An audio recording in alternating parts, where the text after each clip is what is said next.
कितने इमामों को देखा गया, सर्दी जब आती है ना तो सर्दी में दो तरह के गर्म कपड़े मिलते हैं, एक शोरूम में फ्रेश कपड़ा मिलता है और एक ठेलों पे वो कपड़ा मिलता है कुछ यूज किया हुआ होता है, वो सस्ते में मिल जाता है। बात समझ रहे? देखे नहीं, दोनों ठेले देखे नहीं आपने? बाजार में, बुध की बाजार में जाओ आप, 200 रुपए में जितने चाहो जैकेट छानो। इमाम वहां खड़ा हुआ अपने बच्चों के लिए गर्म कपड़े छांट रहा होता है, अपने लिए भी। हाय हाय, तूने एक बार ये मसला भी तो पूछ लिया होता कि इमाम उस कपड़े को पहन के नमाज पढ़ाएगा, होगी कि नहीं होगी? क्या पता किसका पहना हुआ है। तो मैं तुझे मसला बताता फिर नया क्यों नहीं पहना था? 7,000 की तनख्वाह में तो नया नहीं मिल पाएगा, पुराना ही मिल पाएगा। ये इमाम की मजबूरी है। काश अगर तुम अपने बच्चों के लिए शॉपिंग करने गए थे तो इमाम के बच्चों के लिए भी थोड़ा सा गर्म कपड़ा ले आते, अपने लिए जूता लेने गए थे इमाम के लिए भी जूता ले आते, अपने लिए स्वेटर जैकेट लेने गए थे इमाम के लिए भी एक ले आते। ये थोड़ी सी तेरी मदद हो जाती, इमाम का काम हो जाता। वाह वाह वाह, नारे तकबीर, नारे रिसालत, मसलक आला हजरत ख्वाजा का हिंदुस्तान, मुफ्ती गुलफाम साहिब रामपुरी। लेकिन नहीं करते, लेकिन नहीं करते। हम तो एक काम करते हैं, हम मालूम है क्या करते हैं? इमाम की तनख्वाह देंगे तो 2 महीने में, 3 महीने में चली रह जाती है। और लॉकडाउन में तो बहुत सारे तनख्वाहें न दी, बोले नमाज ना पढ़ी तो तनख्वाह किस बात की? लॉकडाउन में कितनी जगह तो तनख्वाह ही ना दी, और भाई नमाज ना पढ़ी तो तनख्वाह किस बात की? और तू मरेगा तो तेरी नमाज जनाजा ना पढ़ागा ये इमाम, इस बात की तनख्वाह। तेरा बच्चा पैदा होगा तो कान में अजान ना पड़ेगा, इस बात की तनख्वाह। तेरे घर में फातिहा ना पड़ेगा, इस बात की तनख्वाह। तेरा निकाह ना पढ़ाएगा, इस बात की तनख्वाह। ये इमाम नमाज पढ़ाने की तनख्वाह नहीं लेता, ये जो पूरा महीना गुजारता उस टाइम की तनख्वाह लेता है। वो नमाजों की तनख्वाह नहीं है, वो टाइम की तनख्वाह है। वरना नमाज की तनख्वाह ना कोई ले सकता है और ना कोई दे सकता है। तुम्हारी किसकी ताकत है जो नमाज की तनख्वाह दे दो? एक नमाज की कीमत तुम्हारी एक धड़ी से जा रही है, 300-400 रुपए की एक नमाज। बताइए आप मुझे।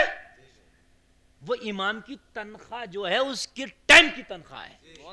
जो मदरसे में कुरान तुम्हारे बच्चों को पढ़ा रहा है, तुम जो महीने में 100-200 रुपए दे रहे हो या 1000-500 रुपए या 5-10 हजार रुपए तनख्वाह दे रहे हो, वो कुरान पढ़ाने की तनख्वाह नहीं है, उसके टाइम की तनख्वाह है।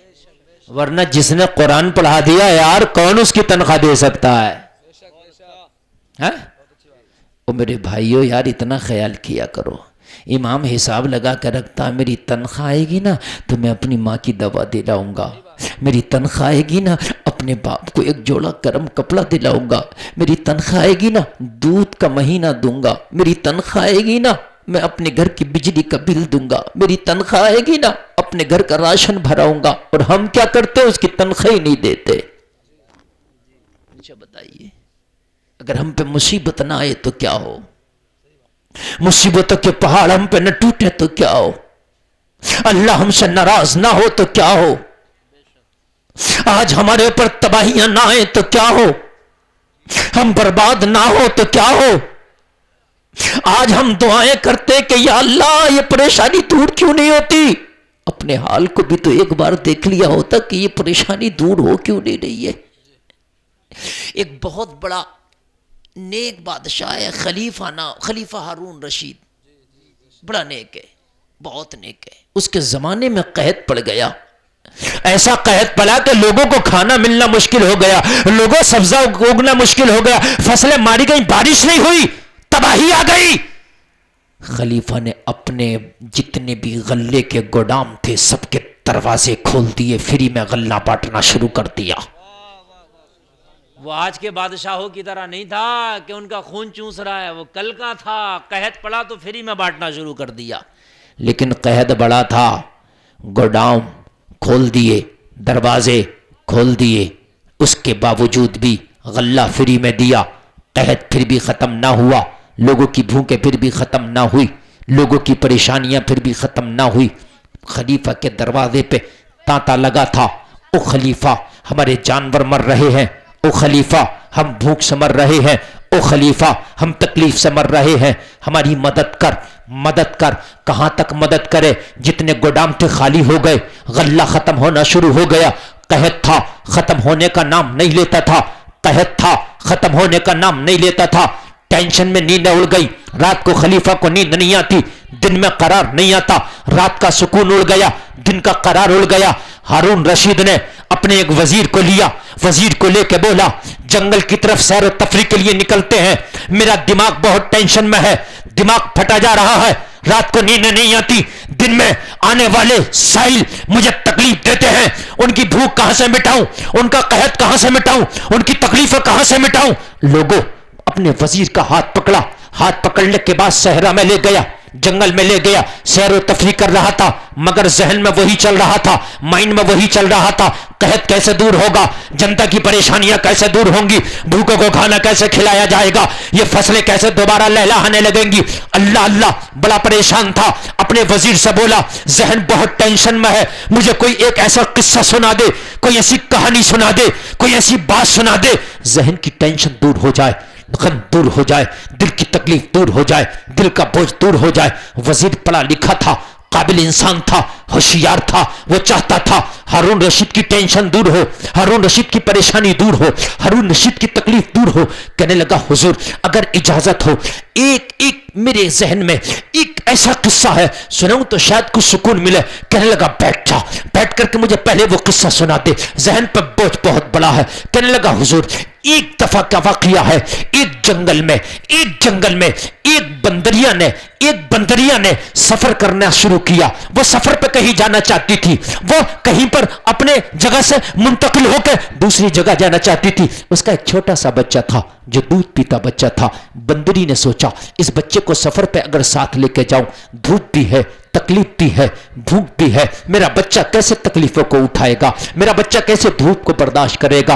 अल्लाह अल्लाह, जरा गौर करना, बंदरी को सफर पे जाना था लेकिन बच्चे को ले जाना नहीं चाहती थी। आप भी अपने घर से बाहर जाते हो तो लोगों अपने छोटे छोटे बच्चों को सफर पे नहीं लेके जाते, इसलिए कि बच्चा सफर की साउबतों को बर्दाश्त ना कर सकेगा, बच्चा सफर की तकलीफों को बर्दाश्त ना कर सकेगा। बंदरी ने अपने बच्चे को लिया और जो जंगल का राजा शेर था ना उसके पास आ गई। कहने लगी तुम जंगल के राजा हो, तुम जंगल के बादशाह हो, मैं सफर पर जा रही हूं और सफर पर जाने के बाद मैं वापस कुछ दिनों के बाद आऊंगी, लेकिन मेरा छोटा सा बच्चा है, मैं इसको ले जा नहीं सकती, ये तकलीफें बर्दाश्त नहीं कर पाएगा। एक काम करो ना, तुम जंगल के राजा हो, तुम जंगल के बादशाह हो, मेरे बच्चे को मैं तुमको अमानत के तौर पर देती हूं, मेरे बच्चे को रखो, इसकी हिफाजत करो, जब मैं सफर से वापस आऊंगी ना तो इसको ले लूंगी और लेने के बाद में मैं फिर अपने साथ ले जाऊंगी, अपने घर पर, अपने डेरे पर, अपने घर पर ले जाऊंगी। बादशाह ने कहा हाँ हाँ मैं तो जंगल का राजा हूं, हाँ हाँ मैं तो जंगल का बादशाह हूं, सबका ख्याल रखना मेरी जिम्मेदारी है, मैं आपके बच्चे की जिम्मेदारी लेता हूं,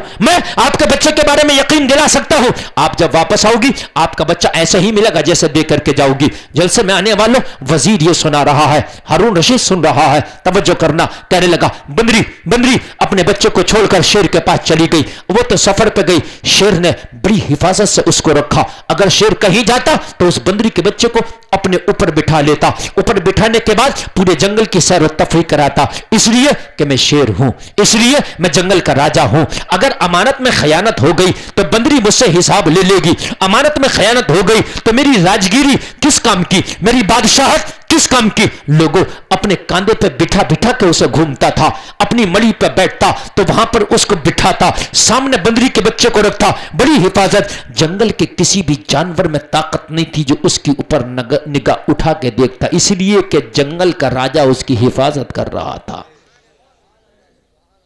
किसी की ताकत नहीं। सब उसको देखते यार ये बंदरी का बच्चा इसकी हिफ्ज़ अमान में है, जंगल के राजा की कोई नहीं देखता।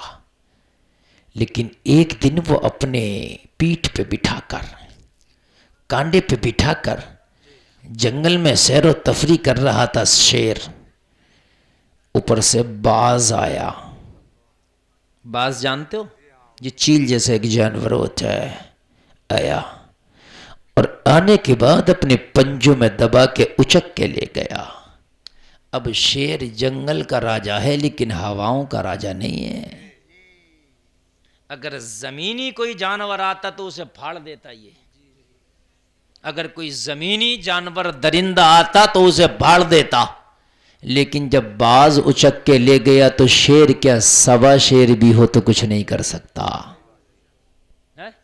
چلا گیا. بندری آئی کہ بولی میرا بچہ دے. شیر ہے، راجا ہے، مگر نگاہیں جھکی ہیں. اور بولتا کیوں نہیں؟ کہنے لگا بولوں کیا، میں تیرے بچے کی حفاظت نہ کر سکا. کہنے لگی تو راجا کیسا ہے، ایک چھوٹے بچے کی حفاظت نہ کر پایا. کہنے لگا راجا تو بہت دمدار ہوں، دم بہت ہے، مگر کیا کروں، کوئی زمینی بلا ہوتا تو پھاڑ کے رکھ دیتا، چیڑ کے رکھ دیتا. تیرے بچے کے اوپر کوئی آنکھ اٹھاتا ٹکڑے ٹکڑے کر دیتا، مگر کیا کروں بندری، زمینی بلا نہیں تھی، وہ آسمانی بلا آئی جو لے گئی. اس کا کیا کروں، زمینی معاملہ ہوتا تو میں راجا ہوں حل کر لیتا، اس کے خاندان کو چیڑ پھاڑ کر آتا، مگر ہوائی حملہ ہوا، ہوائی آسمانی آفت آئی تیرے بچے کو لے گئی، آسمانی آفت کو میں نہیں روک سکتا.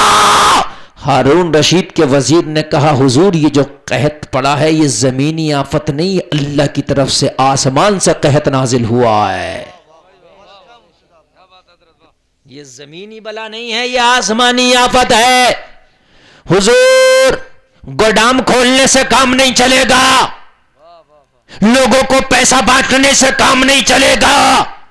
ایک گودام کھولو گے ختم ہو جائے گا، 2 گودام کھولو گے ختم ہو جائے گا، 4 گودام کھولو گے ختم ہو جائے گا، ساری حکومت کا خزانہ لوٹا دو گے ختم ہو جائے گا. اس کا حل یہ نہیں، یہ آسمانی بلا ہے.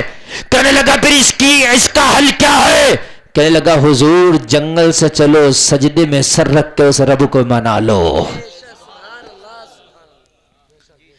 جنگل سے چلو، سجدے میں سر رکھ کے اس رب کو منا لو. اگر وہ رب مان گیا، اگر وہ رب راضی ہو گیا تو یہ بلا سروں سے اٹھ جائے گی، یہ قحط ٹل جائے گا، لوگوں کی بھوک مری ختم ہو جائے گی. ہارون رشید کے بات سمجھ میں آئی، اپنے وزیر کو لے کے آیا، وضو کر کے سجدے میں گر گیا. او مولا ہارون رشید کی وجہ سے لوگوں کو تکلیف میں نہ ڈال، ان کے گناہوں کی وجہ سے مولا انہیں قحط جیسی پریشانی سے نہ گزار. تو 70 ماہوں سے زیادہ مہربان ہے، اور میرے کریم رب تو غفور الرحیم ہے. اور میرے مولا تو ان پر رحمت کی بارش کر دے تاکہ کھیتیاں لہلہانے لگے. ہارون رشید کا دعا کرنا تھا، رب کی رحمت جوش میں آئی، رب کی باری جمع جم برسی، کھیتیاں لہلہانے لگی. سبحان اللہ سبحان اللہ. نعرہ تکبیر، نعرہ رسالت، مسلک اعلی حضرت. سبحان اللہ ماشاءاللہ. کھیتیاں لہلہانے لگی. لوگوں آج جو تم پہ آفت آئی ہے یہ زمینی آفت نہیں، یہ آسمانی آفت ہے، یہ میں بتانا چاہتا ہوں.